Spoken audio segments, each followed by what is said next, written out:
What if everything you think you know about Emperor Tiberius is a carefully constructed lie?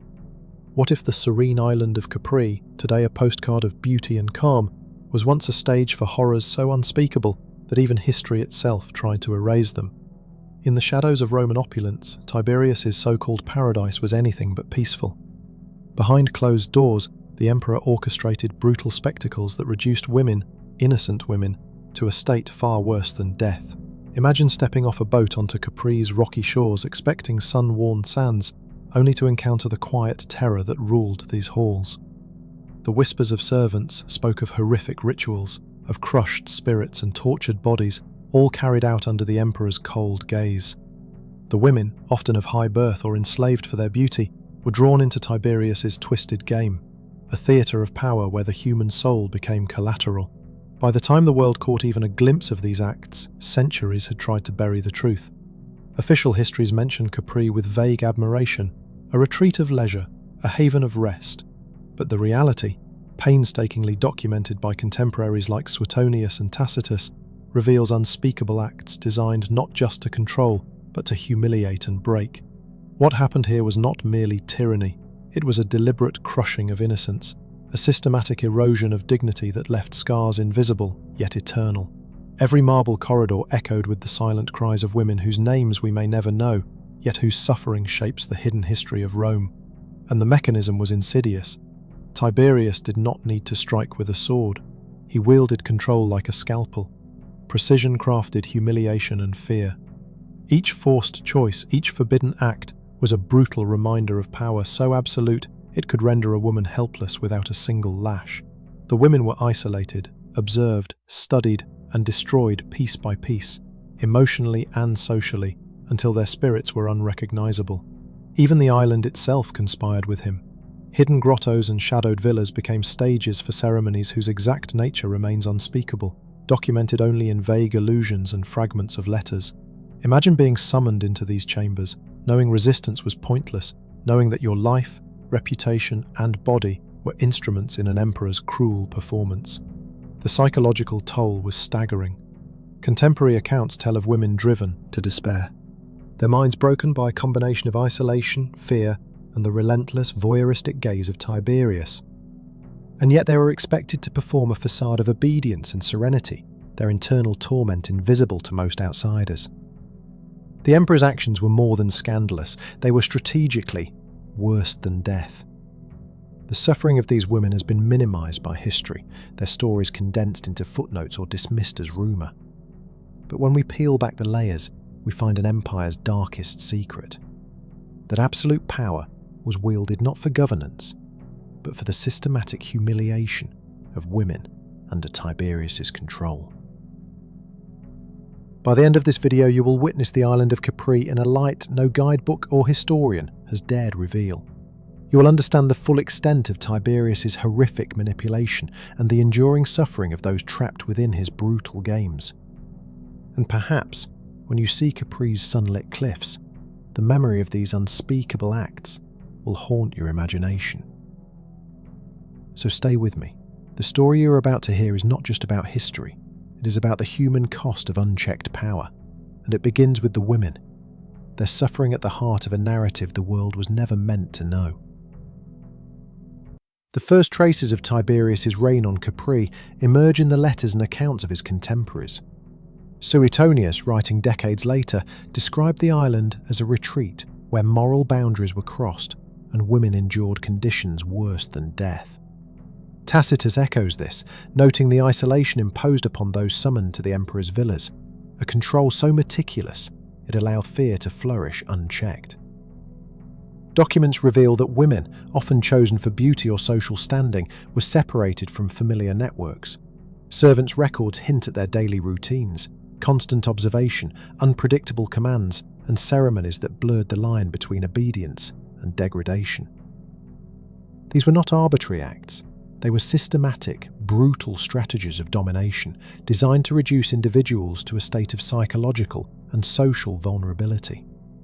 Historians today recognize that the method of control was as deliberate as it was cruel. Isolation and surveillance created conditions where resistance was impossible, Women were encouraged, sometimes coerced, to participate in rituals whose full details remain unspeakable, yet their impact was unmistakable. Scholars interpret these rituals as a combination of humiliation, fear, and subtle torture.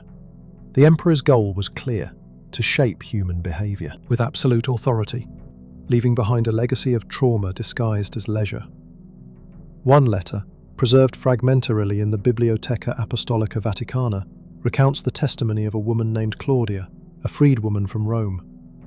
She describes being summoned at dusk to one of Capri's cliffside villas. "The corridors were silent but for the echo of our own steps," she writes. "We were told to await the emperor, yet none knew what awaited us. Some entered willingly, some were forced. Those who faltered were removed from the hall, their fate whispered but unseen." This fragment illustrates the psychological warfare at play. Fear, unpredictability, and enforced spectacle worked in tandem to strip women of agency. Every detail, the time of day, the isolation, the unknown observer, was calibrated to generate anxiety and submission. And yet, within these seemingly controlled spaces, human resilience flickered. Some women resisted silently, preserving fragments of identity, courage, and memory that would later surface in historical accounts. The island itself became a tool of oppression. Hidden grottos, terraced gardens, and cliffside walkways were not merely aesthetic. They functioned as stages for ceremonies that Tiberius orchestrated. Tacitus describes these as horrific displays of authority, where the emperor's gaze alone could dominate the will of the participants. The geography of Capri amplified fear. No escape, every movement visible, every whisper potentially reported. Archaeological evidence supports these accounts. Excavations of villas attributed to Tiberius reveal small chambers with limited natural light, narrow stairways, and vantage points for surveillance. Artifacts such as fragmented writing tablets suggest meticulous record-keeping, possibly documenting compliance, behavior, and participation. These material traces reinforce the written sources. Capri was a site of calculated, brutal control, not simple indulgence. The psychological profile of Tiberius himself is central to understanding the evidence.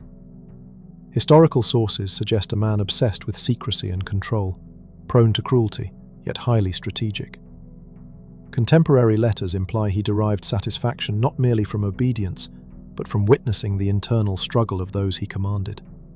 By orchestrating fear, isolation, and public scrutiny, Tiberius created a system where humiliation became a tool of governance and pleasure intertwined with power. Survivor testimonies, though sparse, reveal the human toll. One account, preserved in a fragment by Cassius Dio, tells of a young woman named Livia whose family connections made her a target. She endured weeks of enforced separation from companions, unpredictable summons, and rituals whose details remain unspeakable. By the end, she describes herself as broken, unseen, yet never forgotten. These testimonies illustrate not just individual suffering but a systemic pattern. The emperor's methods were designed to ensure that no woman could escape the worse-than-death psychological weight of Capri. Letters, official records, and fragments of personal narrative converge to show an environment meticulously engineered to humiliate, crush, and dominate. By examining the sequence of documented events, a chilling pattern emerges. Women were selected, transported, isolated, observed, and then reintegrated, often in a diminished social or emotional state. The acts were not random but staged, part of a broader system of horrific control. Historians note that these practices align with what we now understand as psychological coercion at its most extreme, centuries before the term even existed. The timing of these actions often coincided with political necessity or personal whim. Tiberius's need to demonstrate control over women, over servants, over the narrative of Rome itself, manifested in orchestrated ceremonies that blurred reality and performance. Each act reinforced his authority, while leaving women powerless, their voices marginalized and memories suppressed. Consider the accounts of Julia, a Roman noblewoman sent to Capri. Her surviving letters describe the daily torment of uncertainty, the constant awareness of surveillance, and the emotional labor required simply to survive. "We lived in a palace of shadows," she writes, "our dignity stolen piece by piece." These words, though fragmentary, convey the unspeakable weight imposed upon women, the enduring scars of Tiberius's rule, and the brutal psychological engineering that defined Capri. By triangulating archaeological evidence, contemporary accounts, and survivor fragments, historians reconstruct a vivid picture. Capri as a carefully controlled environment designed to subjugate and terrorize. Every aspect, from the layout of villas to the timing of summons, was a tool in Tiberius's arsenal, a methodical system of oppression whose ultimate effect was worse than death, emotional devastation. Even modern analysis underscores the severity. Psychologists studying historical trauma highlight patterns consistent with extreme coercion, isolation, and humiliation. The women of Capri endured conditions that shattered trust, eroded identity, and inflicted long-lasting emotional damage. Their suffering, meticulously documented, is a testament to the calculated, horrific nature of Tiberius's regime. And yet, within these stories, traces of courage and resilience remain. Women adapted, resisted in subtle ways, and ensured that fragments of their experience survived.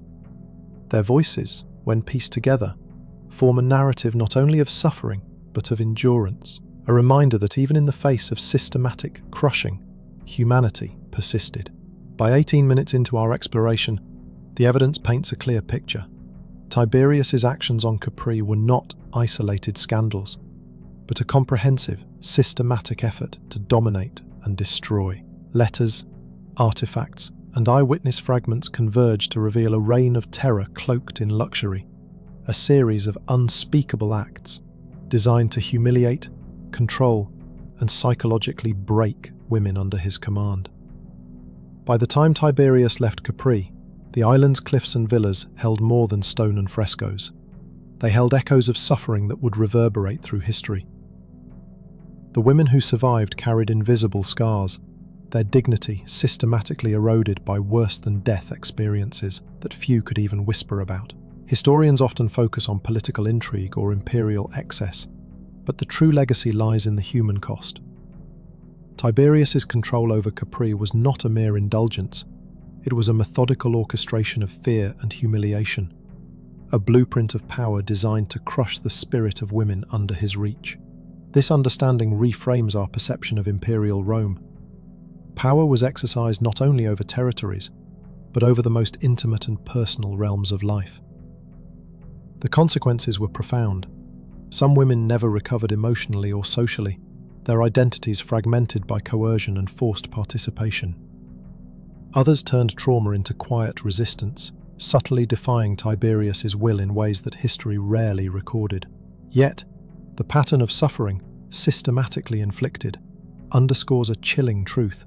Even the most privileged, seemingly safe spaces can become arenas of oppression when unchecked authority rules. Modern parallels are evident.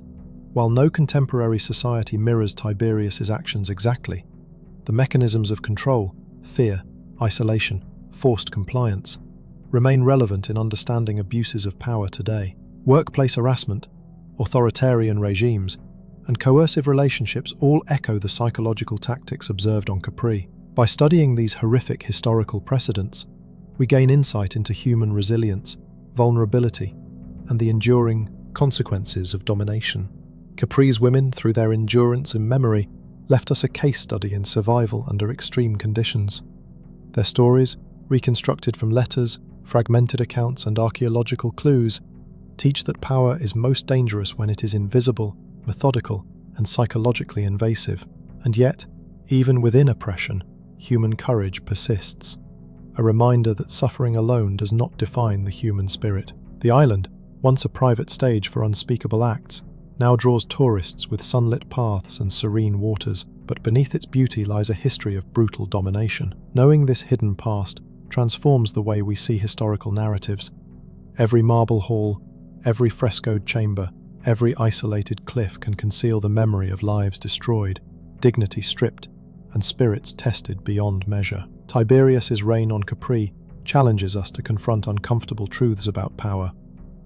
It forces a reflection. How easily societies can overlook suffering when it is cloaked in luxury, when victims are silenced or erased from the official story. The women's anguish, once whispered, then fragmented, now reconstructed, demands recognition. Their experiences illuminate the darkest corners of history and the enduring human cost of absolute authority. Even the historians who attempted to sanitize Tiberius's legacy could not fully erase the impact of his actions. By piecing together evidence, we see a pattern of cruelty that transcends anecdote, a system that targeted women deliberately, consistently, and horrifically. Each act of humiliation, each orchestrated ritual, and each enforced isolation contributed to a legacy of suffering that shaped both individual lives and collective memory. Yet, within this darkness, the human story shines. The endurance of these women, cloaked in secrecy, surviving against fear and manipulation, offers a testament to resilience. They remind us that history is not merely about rulers and empires, but about those whose lives intersected with power in ways that were worse than death. Their voices, faint though they may be, echo through time. The philosophical resonance is clear. Unchecked authority, even in environments that appear idyllic, can produce profound suffering. Capri was a paradise for Tiberius, but a crucible for the women under his control. Recognizing the hidden human consequences forces us to reconsider the narratives of history, to seek out silenced voices, and to honor the courage of those who endured. As we conclude, consider this. History often remembers emperors, conquests, and architecture, but the invisible legacies, the unspeakable suffering, the lives crushed quietly under power, these demand our attention. They remind us that behind every empire, every palace, every celebrated reign, there may lie stories of human endurance and trauma that are just as significant, if not more so, than the glories we commemorate. So when you think of Capri, picture not only sunlit cliffs and tranquil seas, but the invisible echoes of those who endured the horrific cruelty of an emperor's whims. Reflect on the resilience required to survive and ask yourself, how many other histories have been sanitized, leaving only fragments of suffering hidden in the shadows? If this story unsettled you, it is meant to. Remember to subscribe for more explorations into history's darkest corners. And the question remains, what other worse-than-death stories are hidden, waiting for us to uncover?